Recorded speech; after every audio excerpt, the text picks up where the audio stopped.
नई तकनीक सीख रहे हैं, इसको हम अपने विद्यालय के स्तर पर किस तरीके से बच्चों को हम टीच करें, बच्चों को सिखाएं, TLM के माध्यम से, अन्य सोर्स से बच्चे विज्ञान के बारे में एक लॉजिकली बात को समझें। इंटरन विद्या नहीं है, विज्ञान पर निर्भर होती नहीं। इसीलिए समय समय पर विभाग के प्रशिक्षण देकर के आपको प्रशिक्षित करते हैं, जिसका रिजल्ट हमको हमारे फील्ड में उस विद्यालय में। आज के इस उद्घाटन सत्र पर हमारे साथी महेश जी जी और इस ट्रेनिंग को देने वाले सभी रिसोर्स पर्सन, देखिए आप लोग इतने अच्छे पढ़े लिखे हैं, कोई भी ग्रेजुएशन से कम तो है नहीं, सभी मोर देन ग्रेजुएशन में हैं। ग्रेजुएट तो है ही है, कोई MSc भी होगा, कोई MA भी होगा, लेकिन ever you think why we need of this training? कभी आपने सोचा है कि हमें इस ट्रेनिंग की क्यों जरूरत पड़ रही है? ऐसा विचार मन में आना चाहिए। जब आप ट्रेनिंग के लिए आ रहे थे तो आपके मन में ये थॉट जरूर आना चाहिए, तभी आप जो एक्सट्रीम पॉइंट पर पहुंच पाएंगे कि हमसे क्या अपेक्षा की जा रही है। अगर आप उसको नहीं सोच पाएंगे, नहीं सोचेंगे, तो आप लोगों में से कोई बताएगा कि ऐसे क्या हमें ट्रेनिंग की जरूरत पड़ रही है? कोई बताओ कि किसी ने मन में विचार किया, हम लोग जितने पढ़े लिखे हैं इसमें बहुत अच्छे परसेंटेज वाले भी टीचर होंगे, जिनके BSc में BA में बहुत अच्छे मार्क्स आए होंगे और वो इंटर क्लास को भी पढ़ा सकते हैं, हाई स्कूल को पढ़ा सकते हैं। आप लोगों में से भी बैठे होंगे, तो हमें क्यों जरूरत पड़ गई इसकी? मन में विचार जरूर आना चाहिए। किसी के मन में आया था ये विचार के नहीं? हाथ उठाओ अगर किसी के मन में ये विचार आया। किसी के मन में ये विचार नहीं आया। ये तो वही है ना, जब आपसे कहा जाए कि आपको दिल्ली जाना है, तो दिल्ली जाना है, चल लोगे, विचार नहीं आएगा क्यों? गया और हमें बताया गया कि आखिरकार हमें प्रशिक्षण जरूरी क्यों है। तो सबसे बड़ा पॉइंट था इम्प्रूव योर नॉलेज, यानी हमें अपनी नॉलेज को इंक्रीज करना है। आप सभी अध्यापक हैं और मेरे हिसाब से बेस्ट टीचर हैं, और सर के द्वारा भी यही बताया गया कि सभी के पास इनोवेटिव आइडियाज हैं जो बच्चों के सामने और ही अच्छा निखार आता है। जो टीचर जितना बच्चों के साथ मेहनत करता है उतना ही इनोवेटिव उसमें निखार आता है, और पता नहीं कब नई नई खोजें होना शुरू हो जाता है। तो जैसा कि सर ने बताया कि मैथमेटिक्स का जो सबसे पहला रूल है हमारा ELPS। 25 पैसे? हाँ, 1 रुपया। अच्छा 1 रुपया है? मैम और ध्यान लगाइए, और लगा लीजिए थोड़ा सा, इतनी जल्दबाजी नहीं। 25 पैसे। वो तो फिर वीडियो बना रहे हैं। लो लो लो, ये 50 पैसे। बहुत बढ़िया, बहुत बढ़िया, बहुत सुंदर। सही बताया, मैम के लिए क्लैप कर दीजिए।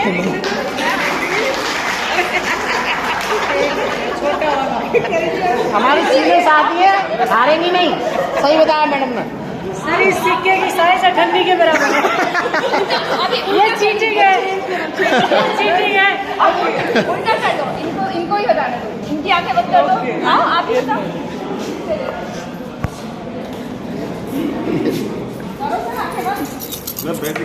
ऐसे घुमा सकते हम, इतनी बड़ी बात है।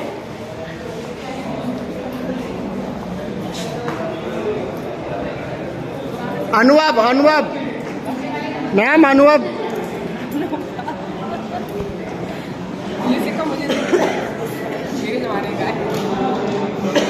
नहीं, इनके जमाने का भी होगा।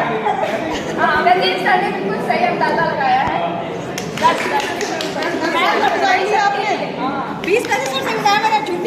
कब बताया? आने खोल के बताया। कोई बात उसी से फिर वीडियो का मिलान करेंगे और फिर पता कर लेंगे एक गाइड आएगा जिस तरीके से हमारा वो होता है स्कूल में क्या होता है गिनतारा की तरह इकाई होता है कि संख्या है बिंदियों के हिसाब से इधर मिलान कर लेंगे। जो हमारे पास में जो कार्ड्स हैं उसमें जो पॉइंट दे रखे हैं उन पॉइंटों की सहायता से उन्हें काउंटिंग करके जो संख्या का ज्ञान दे रखा है संख्या का ज्ञान करेंगे और यहाँ पे इकाई जाएगी अवधारणाओं को स्पष्ट करेंगे और यहाँ पे सही मिलान करो। इस तरीके से यहाँ पे 3 चीजें सीख रहे हैं और बच्चों का इस तरीके से सर्वांगीण विकास होगा। और इसमें सूर्य की अवधारणा भी स्पष्ट हो रही है जैसा कि आपको दिखाई दे रहा है। तो यहाँ पे थाली लेकर आ रही है वो हमें सूर्य की अवधारणा जैसे किसी टोकरी में फल रखे हुए हैं सभी फल गिर जाए तो टोकरी खाली रह जाती है। जैसे मेरे हाथ में मान लीजिए ये पेन है पेन मेरे हाथ से गिर जाए तो मेरे हाथ में कुछ नहीं रहेगा। ये भी सूर्य की अवधारणा है।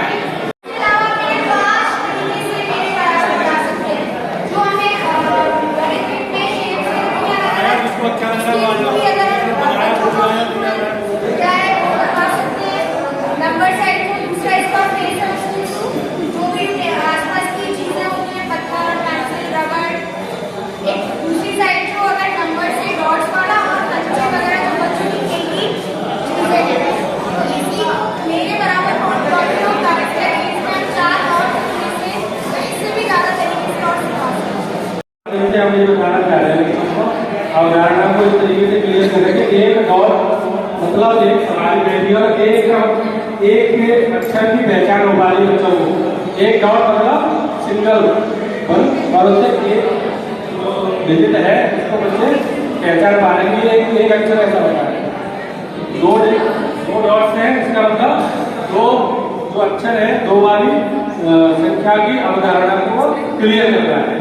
इसी तरीके से आपका डॉट डॉट करके 9 तक सारी डिजिट्स बनी हुई। Thank you. हमारा वर्ग है इसके बाद त्रिभुज है एक फिर डबल कर दिया फिर त्रिभुज है फिर ट्रिपल। इसके बाद हम बच्चे से पूछ सकते हैं एक्स आकृति क्या आएगी तो बच्चा अपने आप ही बताएगा इसमें कि ट्रायंगल आएगा। सेकंड का हमने गोले का यूज किया सर्किल का। यहाँ सर्किल जो है वर्टिकल है उसके बाद हॉरिजॉन्टल है फिर वर्टिकल है हॉरिजॉन्टल है वर्टिकल है हॉरिजॉन्टल।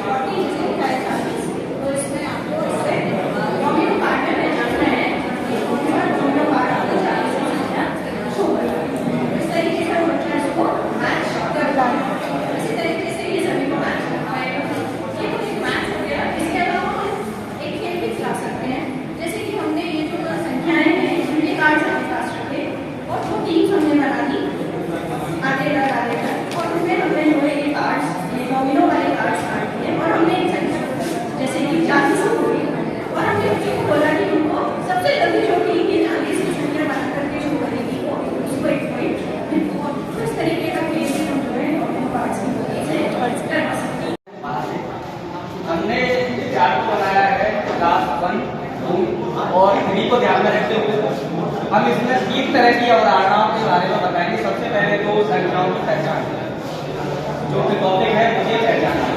सबसे पहले हम क्लास 1 के बच्चों के लिए अवधारणा तैयार की है जैसे कि कितने बिंदु हैं वो इसको आसानी से गिनकर संख्या लिखी हुई है बगल में उसके बारे में अपनी अवधारणा को पक्का कर सकते हैं। 4 बिंदु गिनेंगे संख्या है बगल में 4। अगर वो 5 बिंदु गिनते हैं संख्या है बगल में 5। अगर वो 3 बिंदु गिनते हैं तो संख्या है बगल में 3। उसके बाद कक्षा 2 के बच्चों के लिए गणित में जोड़ की अवधारणा को समझाने के लिए और मूर्त करने के लिए जैसे कि मेरे पास कक्षा 1 में जो मैंने बता चुका हूँ कि 4 बिंदु है तो संख्या है 4। अगर मैं उनको 3 बिंदु इसके साथ और दिखाता हूँ तो संख्या बनती है 7 दोनों को जोड़कर। इसी तरह से दूसरे कार्ड में अगर मैं फिर से इस कार्ड को मोड़ता हूँ तो संख्या बनती है 9। जो कि बच्चे दोनों बिंदुओं को जोड़कर अपनी संख्या बता सकते हैं। इसके बाद तीसरे कार्ड में भी इसी प्रकार से संख्या बनेगी 8। में आता है चांद सितारे लागू, गंगा जमुना से बहते हुए धारे लागू, रुए कश्मीर से जन्नत के नजारे लागू, और मेरे बस में हो तो ये सारे के सारे लागू। आइए बनो होशियार कि बच्चों करो देश से प्यार, बनो दुलारे सबके प्यारे, और थोड़ा साथ दीजिए। कि बच्चों करो देश को प्यार, आसे अच्छे बच्चे बनकर सीखो अच्छी बात, आसे आदत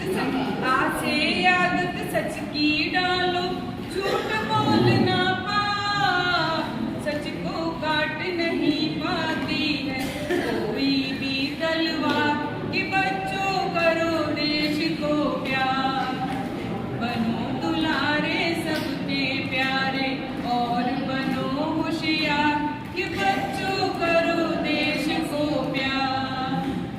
इसे इज्जत गुरुजनों की, माता पिता की सेवा, इसे ईश्वर को मत भूलो जो देता फल मेवा, जिसके एक हुक्म पर चलता है सारा संसार, कि बच्चों करो देश को प्यार।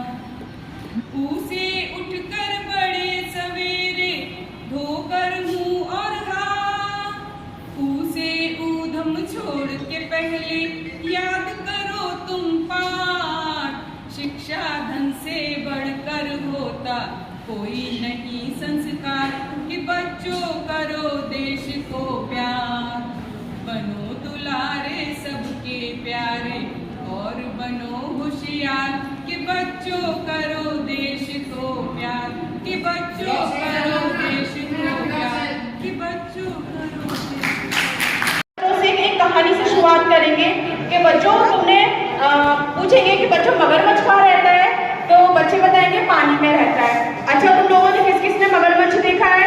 बच्चे हाथ उठाएंगे जिन्होंने देखा है, पिक्चर में देखा है या टीवी में देखा है, ये सब इस तरह से हम पूछेंगे। पूछने के बाद हम बोलेंगे बच्चों तुमने मगरमच्छ का मुंह देखा है, कैसा होता है? बोलेंगे हाँ हमने देखा है। उसमें क्या देखा है? उसमें बहुत बड़े बड़े कांटे होते हैं। जब मुंह खुलता है तो कैसा होता है? तो बच्चे बताएंगे इस तरीके से खुलता है। तो जब मुंह खुलता है तो इस तरीके से हम बताएंगे बच्चों जब मुंह खुलता है वो बड़ा मुंह होता है, उसके अंदर जब किसी मगरमच्छ किसी इंसान को इंसान भी बोलेंगे बच्चा या बच्चे को बोलेंगे कि अगर मगरमच्छ किसी जानवर को खाता है तो वो क्या करता है? वो बोलता है मुंह खोलेगा। तो मुंह खोलेगा, कितना खोलेगा? इतना खोलेगा। बताओ कैसे खोलेगा? वो मुंह खोल के बताएंगे तो बच्चे मुंह खुलेगा, यानी बड़ा मुंह। कितना खुला? बड़ा मुंह खुला तो यानी कि उसे खाना है तो बड़ा, और नहीं खाना होगा तो मुंह बंद होगा। तो उसका एग्जाम्पल लेके बच्चों को समझाएंगे, और यहाँ पे हमने बस वही समझाने की कोशिश की है। एग्जाम्पल के तौर पे हमने लिया है 12 और दूसरी तरफ लिया है 15, और उसमें हमने एक चिन्ह बना दिया है। अब हमने बच्चों से पूछा बच्चों मगरमच्छ का मुंह खुला किस तरफ है? 15 की तरफ या 12 की तरफ? तो बच्चे बता देंगे 15। तो अब बताओ 15 बड़ा है कि 12 बड़ा है? जो मुंह खुला होगा वो बड़ा होगा, जहाँ मुंह बंद होगा वो छोटा होगा। इस तरीके से हम एग्जाम्पल देंगे। स्थानीय मान बताएंगे कि किस अंक को, अगर हमने जैसे बच्चे को दिया कि मान लीजिए उसको हमने दिया 15 कि बच्चों इसमें हमें इन अंकों में से देख के और 15 हमारे इस कैटेगरी में लिखना है। तो बच्चों से पेंसिल से लिखवाएंगे, यानी कि हमने उसको दिया 15 और उससे पूछेंगे 15 में इकाई का अंक कौन सा है और दहाई का अंक। जैसे इसमें क्या लिखा हुआ है इकाई, दहाई, सैकड़ा, हजार, 10,000, लाख, यानी कि इस चार्ट के थ्रू हम उसको लाख तक की संख्या का ज्ञान करा सकते हैं। सब्जियां जिसमें संख्या लिखी है और इनमें वो संख्याएं हैं, आपको इन संख्याओं को इनके घर में पहुंचाना है। और घर क्या क्या है? इकाई, मेरे साथ हो रहा है इकाई, दहाई, सैकड़ा। सबको दिख रहे हैं ना घर? तो पहले कौन आएगा? अरे वाह, आओ सुधांशु बेटा, बच्ची उठाओ उसमें से।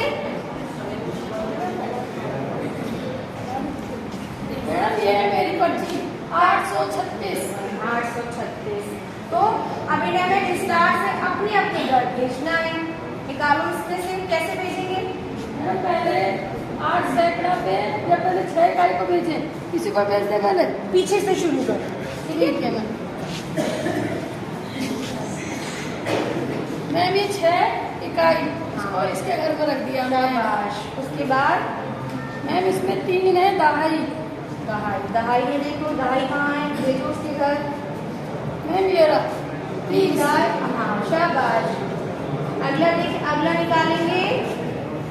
ये मैम 8 सैकड़ा पर, इसका मतलब होता है 800, जैसा आपने हमें कल बताया था। हाँ शाबाश। हाँ ये रहा मैम सब कौन से अपने घर? 830 और अगर 6 को जोड़ेंगे तो कितना आएगा? 836। तो क्या ये सही घर पहुंचाए सुधांशु ने अपने संख्याओं को? सही पहुंचाया। वेरी गुड, ताली बजाएंगे सुधांशु के लिए। अगला कौन आएगा? आओ बेटा, अगली पर्ची खोलेंगे। 645। 645। अब आप ढूंढे 600 कहाँ है, 40 कहाँ है, 5 कहाँ है? इकाई के अंक पे 5 आएगा, 5 की इकाई के साथ। ठीक है। दहाई के अंक पे 4 आएगा, 4 ये हो जाएगा 40। शाबाश। अगला और सैकड़ा के अंक में 6 आएगा, तो ये हो जाएगा 600। Very good. तीनों मिलके हो जाएंगे 645। तो हमने इन सबको अपने अपने घर भेज दिया। अब अगला कौन आएगा? दीदी आप मुझे अब आप करके दिखाएं। देखते हैं कि आपको सच में आता है या नहीं है, बस ऐसे ही हाथ खड़ा किया था। मेरा है ये हमारे क्लास का सबसे होशियार बच्चा है, बता पा रहा है। ये जो इन अपने अपने घर इकाई के अंक पे 7 है, 60 नूडल्स में मेरा 7 है। दहाई के अंक पे 8 है, तो ये हो जाएगा 80। और सैकड़े के अंक पे 3 है, तो ये हो जाएगा 300। शाबाश, वेरी गुड, ताली बजाएंगे। अगला कौन आएगा? सबसे जो टॉपिक है कौन छोटा और कौन बड़ा, तो इसमें हमने थोड़ा सा समझाने की कोशिश किया है कि पहले छोटे छोटे बच्चों को जो कंक्रीट हमारे सामने जो हार्ड फॉर्म में जो चीज़ें दे रखी हैं आसपास के वातावरण में, हम उससे थोड़ा सा प्रासंगिक बनाएंगे। और जैसे फॉर एग्जाम्पल मान लो हमने कुछ चीज़ें ऐसी ली हैं कि अगर दिवाली का टाइम है तो वहाँ कुछ मोमबत्ती भी जलेंगी। अगर मान लो पर्यावरण में रह रहे हैं तो आप पेड़ भी हैं। और अगर हमारे पास मैथ्स की टूल किट है तो हम उससे स्क्वायर या रेक्टेंगल या स्क्वायर या जो भी है उससे हम छोटा बड़ा बच्चों को समझाने की कोशिश करेंगे।